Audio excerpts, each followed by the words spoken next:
Hey guys, welcome to Real Talk with Michael and Lisa.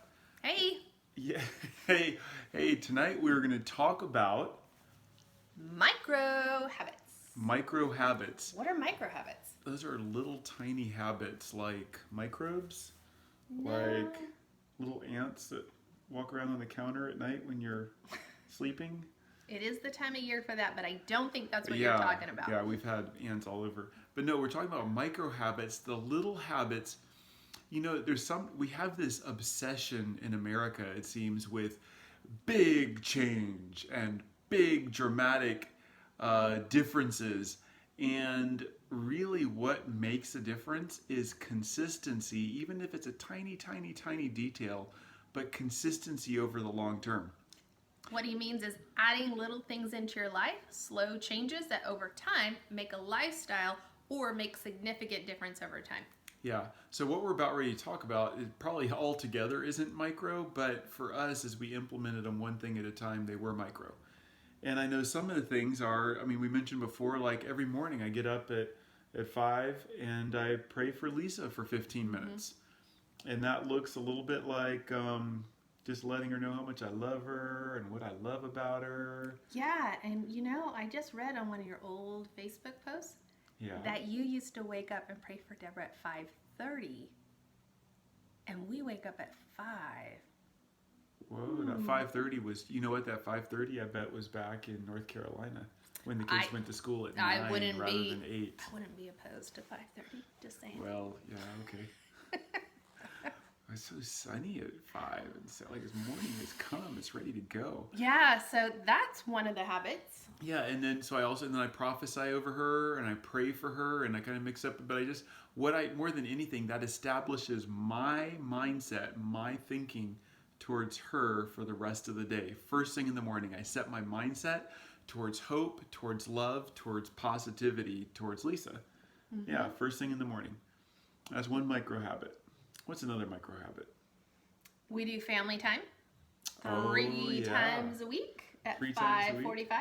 At 5:45 in the morning. It's for about 45 minutes. At 6:30 we break for breakfast. Mm-hmm. But yeah, so at 5:45 we get up, and I usually at 5:40 I turn some worship music on, got some Bethel YouTube worship going, and I crank it up plenty loud so everybody in the house knows it's wake up time. Probably about 90 decibels.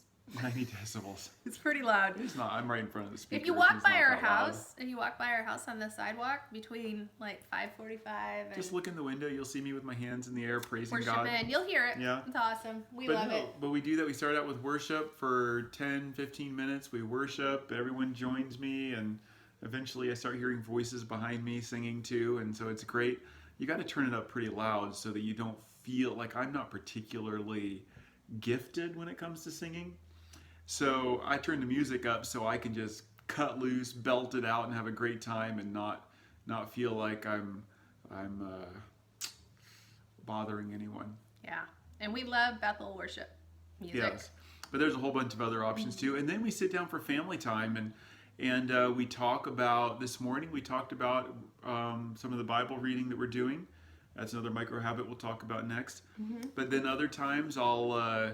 I actually have a topic for Friday I want to talk about, like environment trumps willpower. Willpower is a muscle, which means over time it gets tired. So you can literally change your environment and not have to wear out your willpower to do what you want to do. So we're going to talk about that this coming Friday. Yeah, we usually, each of us pray during family time. We take turns. Michael goes first, then we start with the youngest child, and then we work our way to the oldest, and then I close. And then usually Michael then will lead, and we'll either do a devotion, or we'll share an article that somebody's read, or we'll talk about our week, or we'll read Psalms, right? Or we'll talk about maybe finances or other family business. Oh yeah, once a month we go over everyone's budget, see how they're doing on their budgeting. And this time of year, it's pretty busy. We have 2 gals that are graduating high school and getting ready for college. So just a lot of details of things to talk about. So those are the kind of things we do in family time. Yep. Yeah. And then we mentioned just a moment ago the Bible reading. Yes, we as a family are using the YouVersion Bible app. Oh yeah, it's great. And we all can pick which version that we read from. However, we are all on the same plan, and right now we are on the plan called the 49-week challenge, which we really like because last year we did really more of a just a chronological New and Old Testament, just chronological, and then we did a year before that we did it, or 2 years before that we did it based on chronological order. So we didn't read the Bible in order, page 1 to the end, but we actually jumped around to go by order of date. And it's amazing. My 4-year-old read through the Bible at 4 years old, and that's just incredible to me. I didn't do it until my 4-year-old was 4 years old. And now he's 8, and he's reading through it as an 8-year-old. He's reading through it for his third time. Yes. So it's a really great habit to just set in place for your kids when they're young, and you can choose which version. He reads from the children's. The International Children's Version. Yes. And it's great for kids, and we change up the versions that we're reading through, and it just helps. Like at the end of the day, there's sections that I don't completely understand, and all the begats, I guess I understand it, but then I don't understand why it's in the Bible, and it does put dates and chronology to everything, so I understand the importance, but I like as you go through there, what I'm realizing is the faithfulness to just do it every year is so huge. Like I feel like right now I'm gaining more by the faithfulness of the habit than I am even by what I'm actually gaining from the content. So anyway, it's just an incredible habit we have, another micro habit. And man, eating breakfast together every day. And we eat, right now the kids, we're basically at sheltering home. in place with So COVID-19. we eat nearly every meal together, but even through the school year, we eat breakfast and dinner together regularly. Yeah. So that's beautiful. It gives us more time to just talk about stuff and be around each other. And it's amazing just being around. And we have a rule, no devices at the table. Oh, yeah. Everybody is plugged in to each other instead of their phones or some other device. Yeah, we even tried an experiment 1 week or two for putting all our devices in the laundry room, which is something I do regularly. And that was a positive, but we should review that at Family Time Friday. Just like, hey, we did that a month ago. What do you guys think? What was the benefits of having, because they came up with the idea. We have a bigger charging station in the laundry room. That's what he's talking about. So plug it in there. It just keeps the devices away from us when we wake up in the morning, so it's not the first thing. I like to have prayer the first thing on my mind, not Facebook or whatever to be the first thing on my mind. So yeah. Other micro habits. Making our bed for when everyone gets out of their bed in the morning before family time. Just to remind them, hey, bed's made, bedroom looking great. And that's something that we're working on. If you can, you want to start your day with an avalanche of success. And if you can making your bed first thing in the morning is super simple, and you start with succeeding at the very first thing you set out to accomplish. Yeah, we actually got a little testimony today from one of the guys he actually took our class this last 2 semesters. He wanted to take it a second time. We teach a class for singles here locally in Redding, California. And he was just talking about, he sent you a text and was just saying, hey, these are the changes I've made. This is the impact you've had on my life. And one of them that he mentioned is, I'm making my bed every day. Yeah, I'd like to think that I'm having these huge impacts that are changing the world, and they are huge, and they are changing the world. But the big takeaway, I make my bed every morning. I get up and eat breakfast every morning. I'm taking care of myself. I realize I'm valuable. I'm cooking meals now. He hadn't cooked a meal in his whole life, and now he's cooking meals. And I think he's 28 years old. Yeah. So it's just these little tiny habits that may seem insignificant, may seem whatever, but we have this obsession in America with going over the big and legendary. No. Just find something small and do it consistently for the next year.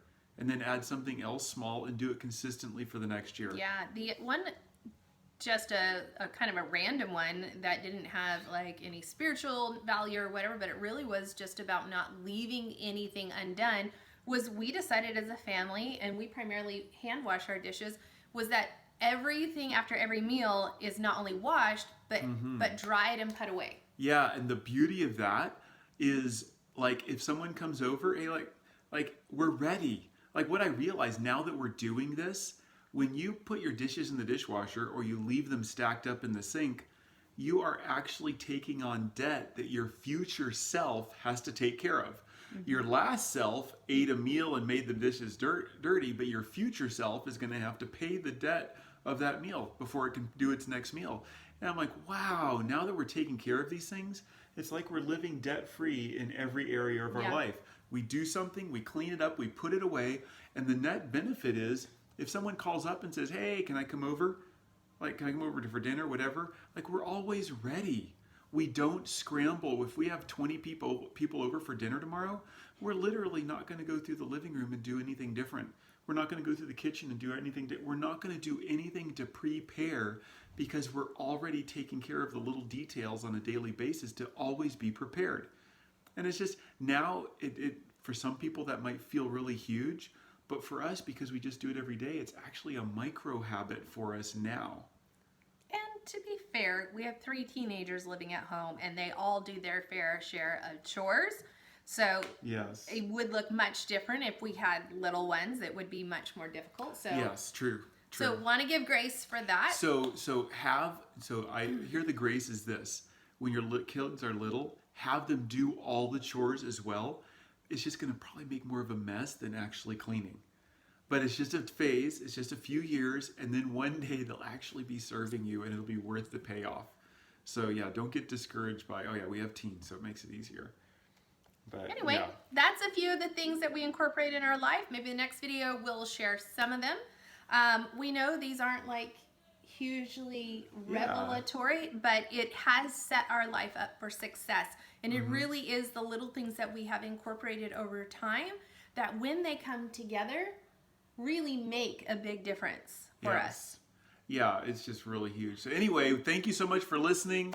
It's the simple things that make a big difference. We love you all. Have a wonderful day. Yeah, we'd love to hear your comments. And if there's topics that you would love for us to talk about, put them in the comments or go to coonscoaching.com and drop us a line there. And we'd love to hear what you guys want to hear about. Love you so much. Have a great day. Take Bye. care.